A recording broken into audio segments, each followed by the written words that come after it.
A maioria das pessoas é passiva mentalmente. Elas deixam a mente vagar como um cachorro sem coleira num lixão. E o cachorro volta trazendo lixo para dentro de casa. Você precisa colocar a coleira. Você precisa ditar o que a sua mente vai processar. Se você não der uma ordem à sua mente, ela aceitará ordens de qualquer um. Da televisão, do vizinho negativo, do trauma do passado. Você precisa entender que cada pensamento que você tem é uma oração. Preocupa-se a rezar pelo que você não quer. Quando você passa o dia imaginando o que pode dar errado, você está usando o poder divino da imaginação, que Deus te deu para criar o paraíso, para criar o seu próprio inferno. O medo é a fé no mal. O medo é acreditar que o diabo é mais poderoso que Deus na sua vida. Para conquistar o que apenas 1% conquista, você precisa fazer o que apenas 1% faz. Monitorar seus pensamentos como um radar militar. O versículo diz: levando cativo todo pensamento à obediência de Cristo. 2 Coríntios 10, 5. Levar cativo é linguagem de guerra. Significa que quando um pensamento de "eu não sou capaz" aparece, você não o convida para jantar. Você o agarra pelo pescoço, joga no chão e diz: você não tem permissão para estar aqui. O meu Deus diz que eu sou mais que vencedor. Você expulsa o intruso. Isso é poder mental. Isso é autoridade espiritual. Você já se perguntou por que, apesar de todo o seu esforço, apesar de todas as orações, apesar de todo o trabalho duro, você parece estar preso no mesmo lugar? Você vê pessoas com metade do seu talento, metade da sua bondade, conquistando impérios, enquanto você luta apenas para sobreviver ao mês. Existe uma angústia silenciosa que te acorda às 3 da manhã, uma voz que sussurra que você nasceu para algo gigante, mas que existe uma corrente invisível te segurando no chão. Eu preciso que você me escute com a alma agora. O que te prende não é a economia, não é o governo, não é a sua família e não é a falta de oportunidades. O campo de batalha não é o mundo lá fora. O campo de batalha é o espaço de 15 centímetros entre as suas orelhas. Existe um código, um segredo milenar escondido nas páginas da Bíblia que a maioria das pessoas lê como poesia religiosa, mas que os grandes reis, os milionários e os conquistadores leram como um manual de guerra psicológica. Eles entenderam que a Bíblia não é apenas um livro sobre salvação da alma, é o tratado mais sofisticado já escrito sobre o domínio da mente humana. E enquanto você não decifrar esse código, você continuará sendo um escravo das suas circunstâncias. Salomão, o homem mais rico e sábio que já pisou na terra, deixou a chave mestra em Provérbios 23, 7. Ele disse: porque como imaginou na sua alma, assim ele é. Pare e deixe isso explodir no seu cérebro. Ele não disse: assim ele será um dia. Ele disse: assim ele é. A realidade física que você toca, o dinheiro na sua conta, a saúde do seu corpo, tudo isso é apenas um eco, uma sombra projetada pelo que está acontecendo agora dentro da sua mente. O problema é que 99% das pessoas estão operando com um software mental infectado por vírus de medo, escassez e indignidade. Você está tentando rodar um programa de prosperidade num sistema operacional de pobreza. Não funciona. Você precisa entender que a sua mente é uma fábrica de realidade que nunca desliga. Ela está produzindo 24 horas por dia. Se você não está no comando da produção, alguém está. E aqui está o que ninguém te conta. Existe uma força, uma inteligência maligna, o adversário, que sabe exatamente como essa fábrica funciona. O diabo não precisa possuir o seu corpo para destruir a sua vida. Ele só precisa sugerir um pensamento. Se ele conseguir plantar uma dúvida, uma semente de "eu não consigo", ele não precisa fazer mais nada. A sua própria mente, poderosa como é, vai pegar essa semente e cultivar uma floresta de fracassos.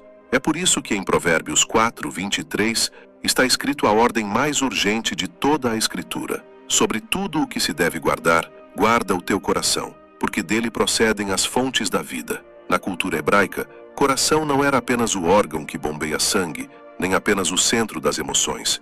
Era o centro do intelecto, da vontade, a mente subconsciente. Deus está te gritando: coloque um sentinela armado na porta da sua mente. Por que sobretudo? Porque se você perder o seu dinheiro, você pode recuperar. Se você perder sua casa, pode construir outra. Mas se você perder o controle da sua mente, você perdeu a própria fonte da vida. Você perdeu a capacidade de criar. A autossabotagem nada mais é do que um portão deixado aberto. Você permite que pensamentos de derrota entrem, tomem café e durmam no sofá da sua alma. E então você se pergunta por que sua vida é um caos. Napoleão Hill, estudando os homens mais ricos do mundo, descobriu que o único denominador comum entre eles era o controle absoluto da atenção. Eles não permitiam que pensamentos negativos criassem raízes.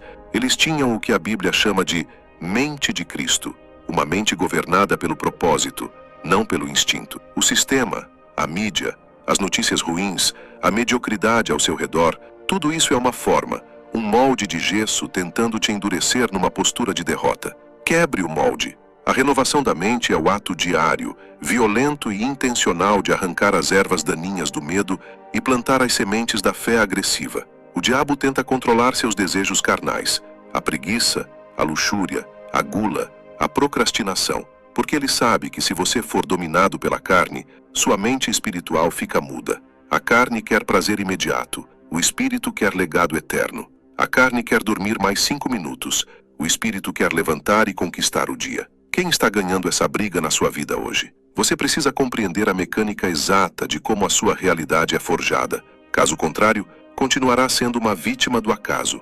A Bíblia nos dá uma aula de física quântica espiritual em Jó 3:25, quando Jó, no auge do seu sofrimento, confessa: porque aquilo que eu temia me sobreveio, e o que receava me aconteceu. Perceba a profundidade aterrorizante disso. Jó era um homem justo, mas a sua mente estava infestada pelo medo da perda. Ele passava os dias visualizando a catástrofe, oferecendo sacrifícios movido pelo pânico de que seus filhos pecassem. O medo é uma fé ao contrário. O medo é a certeza de que o mal vai triunfar. E como o universo obedece à sua crença predominante, aquilo que Jó magnetizou com a emoção do medo, ele atraiu para a realidade física. A mente não distingue se você está pensando em algo que deseja ou em algo que teme. Ela apenas capta a intensidade da emoção e trabalha para manifestar. Se você passa o dia obcecado com a ideia de que vai falir, de que seu casamento vai acabar, de que vai ficar doente, você está usando o poder criativo de Deus que habita em você para assinar a sua própria sentença. O diabo sabe disso. Ele não tem o poder de criar nada. Ele só pode distorcer o que você cria. Ele é um hacker. Ele insere o vírus, mas é o seu computador que roda o programa. Olhe para o episódio de Pedro andando sobre as águas. Enquanto Pedro mantinha os olhos fixos em Jesus, que representa o propósito, o objetivo, o fé, ele fez o impossível. Ele desafiou a lei da gravidade. Ele caminhou sobre o caos. Mas o texto diz: mas, sentindo o vento forte, teve medo, e começando a ir para o fundo, clamou. O que mudou? O mar era o mesmo. A tempestade era a mesma. Jesus era o mesmo. A única variável que mudou foi o foco mental de Pedro. No momento em que ele tirou os olhos do objetivo e olhou para a dificuldade, ele afundou. Aqui está o que ninguém te conta sobre o fracasso. Você não afunda por causa dos problemas ao seu redor. Você afunda porque a sua atenção se desconecta da solução e se fixa no problema. Aonde vai a sua atenção, flui a sua energia. Se a sua energia está nos obstáculos, os obstáculos crescem. Se a sua energia está na visão da conquista, a conquista se aproxima. O diabo tenta a todo custo desviar o seu olhar. Ele usa distrações, prazeres momentâneos, notícias trágicas, fofocas, tudo para que você tire os olhos da sua terra prometida. A disciplina mental de manter o foco no alvo, mesmo quando o mundo está desabando ao redor, é o que separa os reis dos plebeus. Napoleão Hill chamava isso de objetivo principal definido. A Bíblia chama de olhos fitos no autor e consumador da fé. É a mesma lei. Mas dominar a imagem mental é apenas metade da equação. A outra metade, a que detona a bomba atômica da realização, está na sua boca. Em Marcos 11:23, Jesus nos entrega a arma mais letal do universo. Porque em verdade vos digo que qualquer que disser a este monte, ergue-te e lança-te no mar, e não duvidar em seu coração, mas crer que se fará aquilo que diz, tudo o que disser lhe será feito. Note que Jesus não disse para falar sobre o monte para Deus. Ele disse para falar com o monte. A maioria das pessoas usa a oração para reclamar do tamanho da montanha. Oh Deus, tenho dívidas, tenho dores, tenho inimigos. Isso não move nada. A fé real encara o problema e dá uma ordem de despejo. Você tem que olhar para a sua conta bancária vazia e profetizar a abundância. Você tem que olhar para a doença e declarar a cura. As palavras não apenas descrevem a realidade, elas criam a realidade. O mundo foi criado quando Deus disse, e você, feito à imagem dele, cria quando diz. Mas há um segredo terrível aqui. Tiago diz que a língua é como o leme de um grande navio, um pedaço pequeno de madeira que dirige toda a embarcação. Se você diz, Eu estou falido, eu sou burro, eu sou doente. Você está virando o leme do seu navio direto para as pedras. A sua célula escuta a sua voz. O seu ambiente escuta a sua voz. A autossabotagem começa na conversa interna. Cancele agora cada palavra de maldição que você lançou sobre si mesmo. Substitua por eu sou capaz, eu sou próspero, eu sou abençoado. Não é autoajuda barata, é decreto espiritual. Por que é tão difícil manter essa postura mental? Porque a sua carne é viciada em escravidão. Quando Moisés tirou o povo do Egito, tirou-os das correntes físicas, mas não conseguiu tirar o Egito da mente deles. Diante da primeira dificuldade no deserto, o que eles disseram? Quem nos dera estivéssemos no Egito, onde comíamos carne e pão a fartar. Eles preferiam a certeza da escravidão à incerteza da liberdade. Eles preferiam apanhar e ter comida garantida do que lutar e conquistar sua própria terra. Isso é o que a sua mente primitiva faz com você todos os dias. Ela te diz, não arrisque esse novo negócio, fique no emprego seguro que você odeia. Não tente emagrecer, é muito doloroso, coma esse doce agora. Não perdoe essa pessoa, guarde a mágoa, é mais seguro se proteger. A zona de conforto é o cemitério dos sonhos. O diabo não precisa te acorrentar numa masmorra, ele só precisa te dar uma poltrona confortável e uma televisão para te manter inerte. A prosperidade exige guerra, o crescimento exige desconforto. Deus não te chamou para ser um turista na terra, ele te chamou para ser um conquistador. E para conquistar Canaã, você tem que estar disposto a enfrentar os gigantes. O povo de Israel olhou para os gigantes e se viu como gafanhotos. E porque se viram como insetos, foram tratados como insetos. Como você se vê no espelho da sua alma? Como então vencemos essa programação de fracasso? Como instalamos o software do reino? A resposta está em Josué 1:8. Não se aparte da tua boca o livro desta lei. Antes medita nele dia e noite, para que tenhas cuidado de fazer conforme a tudo quanto nele está escrito. Porque então farás prosperar o teu caminho e serás bem-sucedido. A palavra hebraica para meditar aqui é hagá, que significa sussurrar, resmungar, repetir, rugir como um leão sobre a presa. Não é ler uma vez e fechar o livro, é repetição obsessiva, é autossugestão.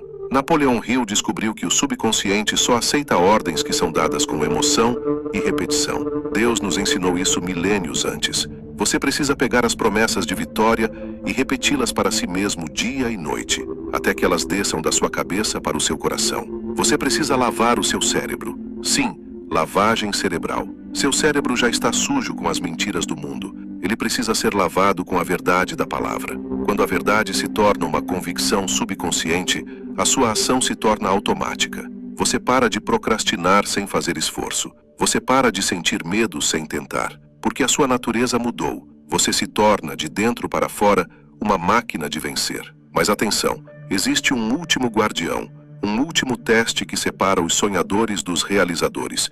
E é aqui que a maioria desiste a 1 metro do ouro. Você aprendeu a vigiar seus pensamentos, aprendeu a decretar com a boca, aprendeu a reprogramar o subconsciente. Você começou a fazer tudo certo, e então, nada acontece. O dinheiro não cai na conta no dia seguinte. A cura não aparece na hora, o telefone não toca. E é exatamente aqui, neste vale silencioso entre a plantação e a colheita, que 99% das pessoas enterram o seu destino. O diabo tem uma arma final, uma tática de guerrilha psicológica chamada a ilusão do tempo. Ele sussurra no seu ouvido. Tá vendo? Você orou, você acreditou, você mudou sua mente, e olha em volta, tudo continua igual. Você é um tolo. Isso não funciona. Se você der ouvidos a essa mentira por 1 segundo sequer, você aborta o milagre. Você precisa entender a física espiritual revelada em Daniel 10. O profeta Daniel orou e jejuou por 21 dias.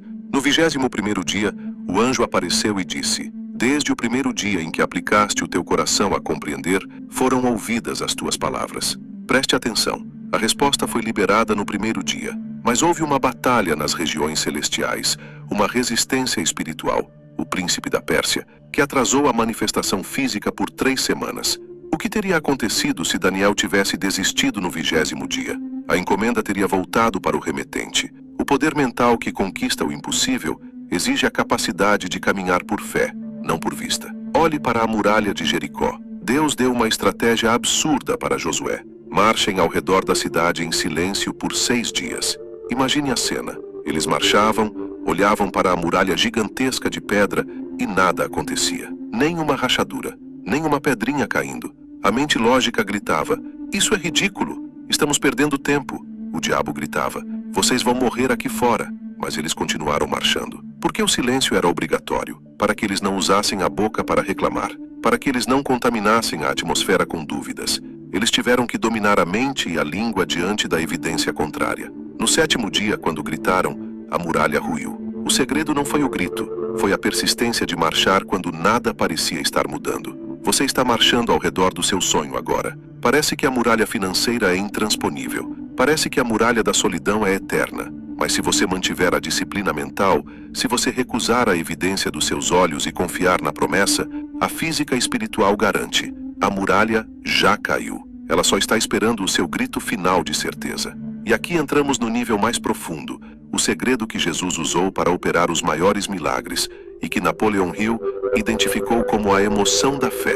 Como você acelera o processo? Como você vence a demora? A resposta está na tumba de Lázaro. Lázaro estava morto há 4 dias. Cheirava mal. A situação era irreversível. O que Jesus fez? Ele não chorou de desespero pedindo: por favor, Deus, faça alguma coisa. Ele levantou os olhos e disse: Pai, graças te dou porque me ouviste. Ele agradeceu antes do milagre acontecer. Isso é o código nuclear da mente. A gratidão é a assinatura química de que o evento já ocorreu. Quando você agradece, você diz ao seu subconsciente e ao universo espiritual: está feito. A ansiedade é a prova de que você acha que não vai acontecer. A gratidão é a prova de que você sabe que já é seu. Filipenses 4:6 nos dá a fórmula exata. Não andeis ansiosos por coisa alguma. Antes, sejam as vossas petições conhecidas diante de Deus pela oração e súplica, com ação de graças. A gratidão é o selo. Se você pede um carro novo e continua ansioso, você não tem fé, tem desejo. Se você pede e sente uma paz profunda e gratidão, você ativou a lei. Você precisa começar a agradecer pela sua conta bancária cheia agora. Agradecer pela cura enquanto ainda sente dor. Isso confunde o diabo. Isso quebra a lógica humana. Isso move a mão de Deus. O maior inimigo do seu poder mental não é o mundo, é a pena de si mesmo. O diabo adora quando você se senta na calçada da vida e começa a lamber suas feridas. Ah, mas eu tive uma infância difícil. Ah, mas meu chefe me persegue. Enquanto você for vítima, você não pode ser vencedor. Vítimas não reinam, vítimas não conquistam. A Bíblia conta a história do paralítico no tanque de Betesda. Ele estava lá há 38 anos esperando um milagre. Jesus chegou e fez uma pergunta que parece cruel. Queres ficar são? Por que perguntar isso para um homem que está doente há décadas? Porque Jesus sabia que a doença, às vezes, se torna uma identidade. Aquele homem vivia de esmolas por causa da paralisia. Ele tinha uma desculpa perfeita para não trabalhar, para não lutar. Ele culpava os outros. Não tenho ninguém que me ponha no tanque. Jesus ignorou a desculpa e deu uma ordem impossível. Levanta-te, toma o teu leito e anda. Jesus mirou na mente dele, não nas pernas. Ele disse basicamente: pare de esperar que alguém faça por você. Assuma a responsabilidade. Saia da posição de vítima. O poder mental só é ativado quando você assume responsabilidade radical pela sua vida. Ninguém vai te salvar.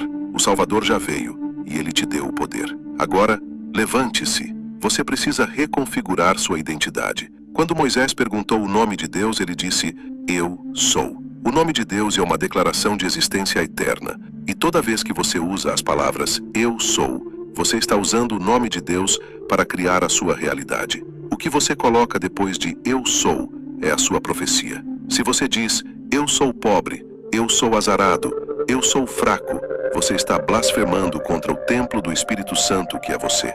Você está usando o poder criativo divino para destruir a obra divina. O diabo quer que você diga: eu sou um pecador miserável e inútil. Deus quer que você diga: eu sou feitura dele, criado para boas obras. Joel 3:10 diz: diga ao fraco, eu sou forte. Note que ele não diz: diga ao fraco, eu gostaria de ser forte. Não, ele mente para a realidade física para estabelecer a verdade espiritual. Ele afirma a força no meio da fraqueza. Isso é autossugestão bíblica. Você precisa mentir para a sua realidade atual até que ela se envergonhe e se transforme na verdade que você decretou. Você precisa olhar para o espelho e dizer: eu sou próspero, até que o seu subconsciente não tenha outra opção a não ser encontrar maneiras de fazer isso acontecer. Hoje, a neurociência confirma o que a Bíblia diz há milênios. Existe uma parte do seu cérebro chamada Sistema Ativador Reticular, SAR.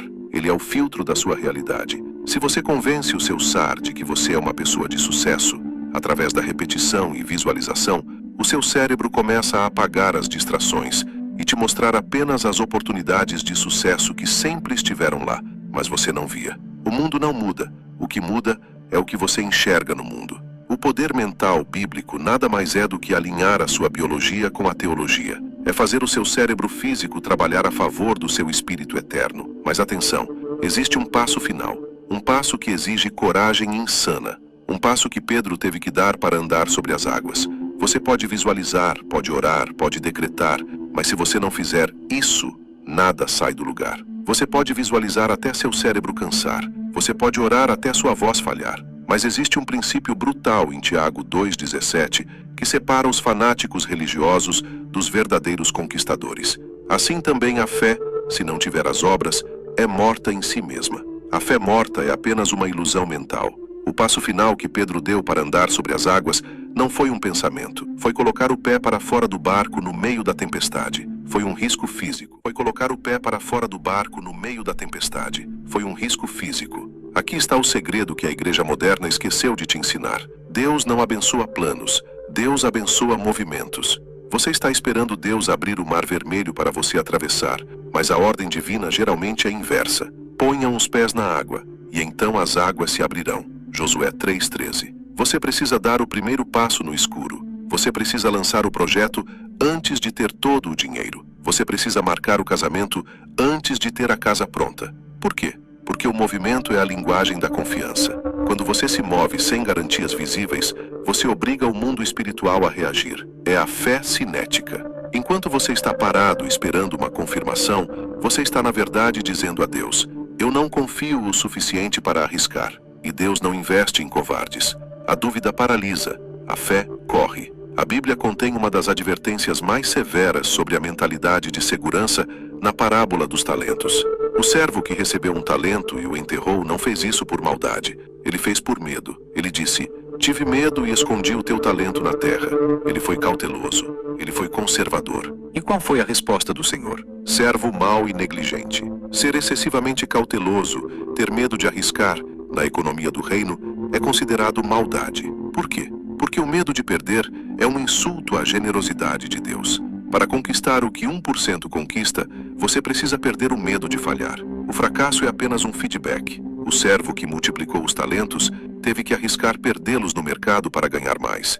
A mente milionária, a mente bíblica, é uma mente empreendedora, que vê o risco como o pedágio do crescimento. Se você está esperando o momento perfeito, você está esperando a morte, porque o único momento em que não há riscos e tudo está calmo é no cemitério. Quem observa o vento nunca semeará, e o que olha para as nuvens nunca cegará. Eclesiastes 11:4. Pare de analisar e comece a plantar. Mas ninguém conquista o mundo sozinho. Napoleão Hill dedicou capítulos inteiros ao conceito de mastermind, mente mestra. A ideia de que duas mentes conectadas criam uma terceira força invisível. Jesus ensinou isso 2000 anos antes em Mateus 18:20. Pois onde se acharem 2 ou 3 reunidos em meu nome, aí estou eu no meio deles. Isso não é apenas sobre reuniões de oração. É sobre o princípio da sinergia espiritual. Quando você se alia a pessoas que vibram na mesma frequência de fé e propósito, o poder mental não se soma, ele se multiplica. Deuteronômio 32:30 revela essa matemática absurda. Como poderia um só perseguir 1000 e 2 fazerem fugir 10.000? Espere um pouco. Se um persegue 1000, 2 deveriam perseguir 2000, mas a Bíblia diz 10.000. A união certa quintuplica o seu resultado. O problema é que você está andando com galinhas, esperando voar como águia. Provérbios 13:20 é claro: o que anda com os sábios ficará sábio, mas o companheiro dos tolos será destruído. Você precisa auditar o seu círculo íntimo agora. Quem está colocando lixo na sua mente? Quem está alimentando seus medos? Se você é a pessoa mais esperta da sua mesa, você está na mesa errada. Você precisa estar perto de pessoas cuja fé te intimida, cujos resultados te desconfortam. O contágio social é real. Ou você contamina, ou é contaminado. Existe um vírus que destrói todo o trabalho mental que você fez até agora. Tiago 1:8 chama de homem de ânimo dobre, ou homem de mente dividida, inconstante em todos os seus caminhos. O homem de mente dividida é aquele que na segunda-feira decreta vitória e na terça-feira chora a derrota. É aquele que começa o projeto empolgado e desiste na primeira barreira. A Bíblia diz: não pense tal homem que receberá do Senhor alguma coisa. Alguma coisa. Nada. Zero. A indecisão é o playground do diabo. Para ativar o poder mental supremo, você precisa chegar a um estado de obsessão resoluta. Você precisa queimar as pontes. Quando o profeta Eliseu foi chamado por Elias, ele estava arando a terra com bois. Para seguir seu chamado, ele não apenas deixou os bois, ele matou os bois, usou a madeira do arado para fazer fogo e assou a carne. Ele destruiu sua fonte de renda anterior. Ele eliminou o plano B. Ele disse ao universo: é o chamado de Deus ou a morte. Não tem volta. Enquanto você tiver um plano B confortável, o seu plano A nunca vai funcionar, porque a sua mente subconsciente sabe que tem uma rede de segurança. O poder real surge quando você está encurralado, e a única opção é vencer.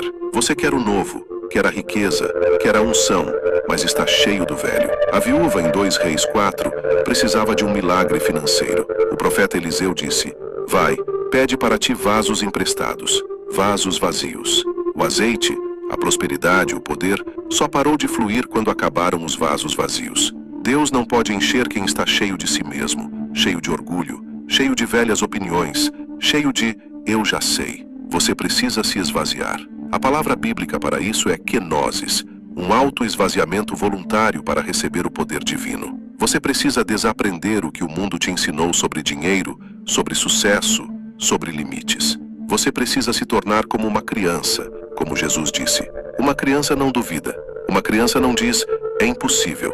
Uma criança simplesmente acredita e recebe. O intelecto adulto, cínico e realista é o maior bloqueio para o sobrenatural. O realismo é apenas uma desculpa socialmente aceita para a falta de fé. Você precisa ser louco aos olhos do mundo para ser sábio aos olhos de Deus. A loucura de Deus é mais sábia que os homens. Eu uso essa palavra de propósito. Jesus contou a parábola da viúva persistente, que incomodou o juiz injusto dia e noite, até ele dizer: ainda que não tema a Deus, farei justiça a esta viúva, para que não venha a molestar-me. Jesus estava ensinando que a persistência chata, a persistência que não aceita não como resposta, quebra qualquer resistência. Existe uma barreira invisível logo antes do grande rompimento. Napoleão Hill chamou de o momento em que a derrota temporária se disfarça para testar sua coragem. A maioria desiste ali, mas quem tem o domínio mental entende que a resistência máxima é o sinal de que a vitória está a 1 milímetro. Olhe para a mulher cananeia. Ela pediu a cura para a filha. Jesus ficou em silêncio. Ela insistiu. Os discípulos tentaram expulsá-la. Ela insistiu. Jesus disse que não era bom dar o pão dos filhos aos cachorrinhos. Uma ofensa terrível. A maioria teria ido embora ofendida, com o ego ferido. Ela não. Ela dominou sua mente, engoliu o orgulho e disse: sim, Senhor, mas até os cachorrinhos comem das migalhas. Essa resposta parou Jesus. Ele disse: ó mulher, grande é a tua fé. Ela hackeou o sistema.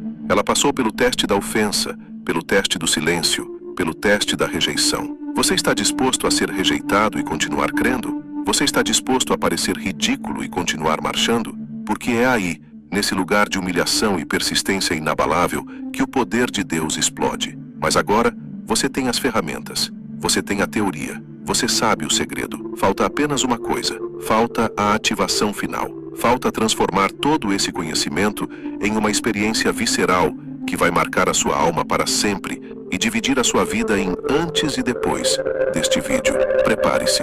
O que vamos fazer a seguir requer que você esteja sozinho, ou pelo menos em um lugar onde possa fechar os olhos e se conectar com o trono. Chegou a hora de parar de brincar de ser cristão e começar a ser um rei. O mundo espiritual não respeita quem pede, ele respeita quem decreta. Eu quero que você, onde quer que esteja agora, pare tudo. Se puder, feche os olhos. Respire fundo. Sinta o ar entrando pelos seus pulmões. Esse ar é o Ruach, o sopro do Todo-Poderoso que te dá vida. Imagine agora, pairando sobre a sua cabeça, uma luz intensa, dourada, pesada. A Bíblia diz em 1 Coríntios 2,16 que nós temos a mente de Cristo. Isso não é uma metáfora poética, é uma realidade legal. Existe um download disponível agora. Visualize essa luz descendo e invadindo o topo da sua cabeça, queimando cada pensamento de escassez, incinerando cada memória de fracasso, dissolvendo cada trauma de infância que o diabo usou para te manter pequeno. Sinta essa luz lavando o seu cérebro físico. Sinta ela descendo pela espinha, assumindo o controle do seu sistema nervoso. Você não é mais o garoto assustado. Você não é mais a mulher rejeitada. Você está sendo vestido agora com a armadura de luz. Eu quero que você abra a sua boca. Sim, fale em voz alta se puder, ou grite dentro da sua alma com a força de um trovão, e faça a declaração que vai fazer o inferno tremer e o céu aplaudir. Repita comigo: eu recuso o medo. Eu sou o guardião do meu coração. A minha mente é território de Deus, e nenhum mal tem permissão de entrar aqui. O passado morreu. Eu tenho a mente de Cristo. Eu sou o que a Bíblia diz que eu sou. Eu posso o que a Bíblia diz que eu posso. Eu tenho o que a Bíblia diz que eu tenho. A partir de hoje, o fracasso é apenas o degrau da minha ascensão. Eu sou imparável. Sinta isso. Sinta a química do seu corpo mudando. O medo acabou de sair pela porta dos fundos. A dúvida está fazendo as malas. Você retomou o trono. O decreto final. Abra os olhos. O mundo ao seu redor parece o mesmo, mas não se engane. Tudo mudou, porque você mudou. O diabo tem medo de você agora. Ele tem medo de quem acordou. Você agora é perigoso para as trevas. Você carrega a chave. Não volte a dormir. Não deixe o mundo colocar a coleira em você de novo. Mantenha essa frequência. Mantenha essa postura. Caminhe amanhã como se você fosse o dono do lugar, porque como herdeiro do rei, você é. A sua vida extraordinária não começa amanhã. Ela começou agora, neste segundo, com essa decisão. Se você sentiu o poder dessa ativação e está pronto para viver como a elite espiritual da Terra, sele este pacto publicamente. Vá aos comentários agora e escreva a frase que vai definir o seu novo eu. Minha mente é meu reino. Escreva em caixa alta, grite para o mundo. E para garantir que você continue recebendo esse alimento sólido que constrói, e inscreva-se no canal agora. Não seja um espectador, seja um membro desse exército. A batalha foi vencida na sua mente. Agora vá e pegue o que é seu.